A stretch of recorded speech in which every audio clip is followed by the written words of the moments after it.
বন্ধুরা, আসসালামু আলাইকুম। আমি আপনাদের সামনে আরেকটি নতুন রেসিপি নিয়ে হাজির হয়েছি। এমন একটি রেসিপি যেটা আসলে পছন্দ করে না এমন কেউ নেই। ছোট বড় সকলের অনেক প্রিয় একটা রেসিপি, সেটা হচ্ছে চা রেসিপি। এই তো দেখতেই পারছেন, আমি 3 কাপ দুধ এখানে দিয়ে দিলাম এবং সেই সাথে কিছু পানি দিয়ে দিচ্ছি। এরপর আমি দুধটাকে গরম করে নিব।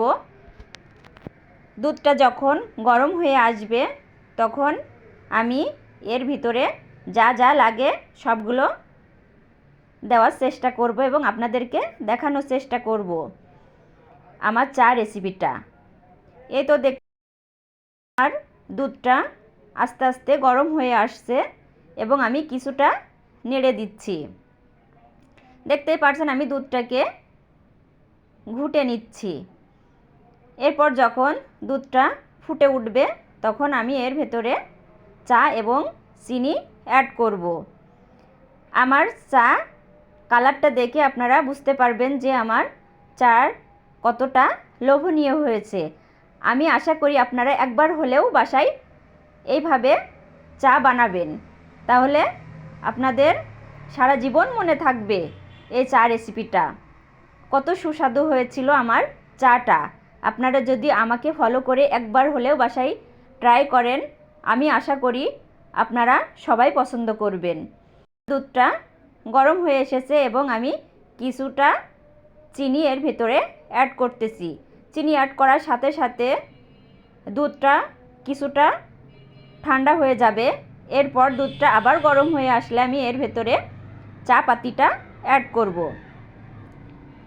এই তো দুধটা ঠান্ডা হয়ে এসেছে এবং আমি এটাকে আবার ঘুটে দিচ্ছি, নেড়ে দিচ্ছি।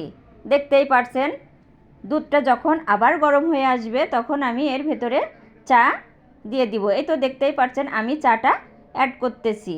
আপনারা আস্তে আস্তে দেখতে থাকেন আমার চা কালারটা কত লোভনীয় দেখাচ্ছে।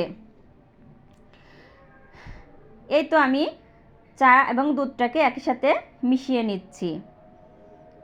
দেখতেই পাচ্ছেন আপনারা, এইভাবে আপনারা বাসায় চেষ্টা করবেন।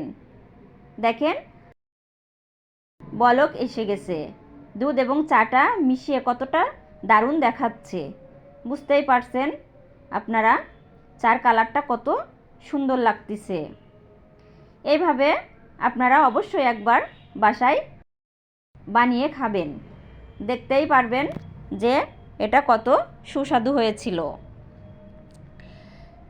এই তো আমার চা রেসিপিটা অনেকটা শেষের দিকে চলে আসছে। আপনারা এভাবে যদি একবার আমার চাটা ফলো করেন তাহলে অতি সহজে চা বানাতে পারবেন। আপনারা আমাকে বেশি বেশি কমেন্টস করবেন এবং আমার চ্যানেলটা সাবস্ক্রাইব করে আমার পাশে থাকবেন এবং আমাকে আমার পাশে থাকলে আপনাদের উৎসাহে অনেকটা এগিয়ে যেতে পারবো। দেখতেই পাচ্ছেন আমার চাটা অনেকটা শেষের দিকে চলে আসছে।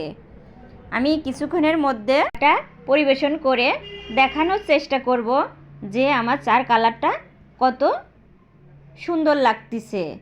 এই তো আমার চা অনেকটা শেষের দিকে চলে এসেছে এবং অনেকটা বলক আসছে। দেখতেই পারছেন আমার চা রেসিপিটা কতটা সুন্দর লাগতেছে। এই তো আমি কিছুক্ষণের ভিতরে চাটা গ্লাসে সার্ভ করব এবং আপনাদেরকে দেখানোর চেষ্টা করব। আপনারা আমার পাশে থাকবেন, আমার চ্যানেলটা বেশি বেশি শেয়ার করবেন। সবাইকে ধন্যবাদ জানিয়ে আসসালামু আলাইকুম।